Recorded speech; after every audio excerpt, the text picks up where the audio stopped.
খেলাধুলা শুধু একটি শখ বা বিনোদন নয়, এটি জীবনের এক গুরুত্বপূর্ণ পাঠশালা।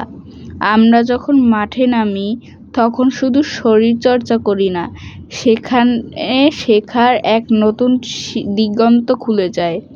এখানে শৃঙ্খলা, সহনশীলতা এবং একে অপরের প্রতি শ্রদ্ধা শেখানো হয়। হার-জিত থাকবেই, কিন্তু সেটা কখনোই লক্ষ্য নয়। লক্ষ্য হলো নিজের সীমা ছাড়িয়ে যাওয়া এবং সঠিকভাবে কাজ করা। খেলাধুলা আমাদের শেখায় কিভাবে দলের জন্য কাজ করতে হয়, কিভাবে একসাথে শক্তি জড়ো করে বড় লক্ষ্য অর্জন করা যায়। খেলাধুলা আমাদের আত্মবিশ্বাস, মনোবল এবং সাহসিকতার অংশ। যে খেলাধুলা ভালোবাসে তারা শুধু শারীরিকভাবে শক্তিশালী হয় না, তারা মানসিকভাবে দৃঢ় এবং সামাজিকভাবে একতাবদ্ধ হয়। খেলাধুলা চরিত্র গঠনে সবচেয়ে বড় ভূমিকা রাখে।